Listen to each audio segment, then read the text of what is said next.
नमस्कार शेतकरी मित्रांनो, आपल्या यूट्यूब चॅनलमध्ये तुमचं स्वागत आहे. आपली जी मका पिकावर येणारी लष्करी अळी आहे, त्याचा आपण कमी खर्चात कसा बंदोबस्त करू शकतो, याचं मी तुम्हाला एक औषध सांगणार आहे. फर्टिगो गोल्ड नावाने MBF कंपनीचे ग्रॅन्युअल्स येते.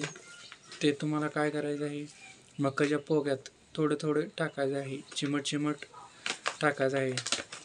तसं शक्य नसल्यास, जास्त मजूर लागतात, त्यामुळे तसं शक्य नसल्यास तुम्ही ते एक दिवस भिजू घालून 1 किलो 100 लिटर पाण्यामध्ये त्याचा तुम्ही स्प्रे घेऊ शकता.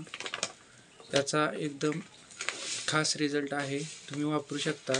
मार्केटमध्ये तुम्हाला 1 किलो 100 रुपयाच्या आसपास मिळेल. तुम्ही हे वापरून नक्की मकाच्या लष्करी अळीचा नायनाट करू शकता. धन्यवाद. आपल्या यूट्यूब चॅनलला सबस्क्राईब करा, लाईक करा.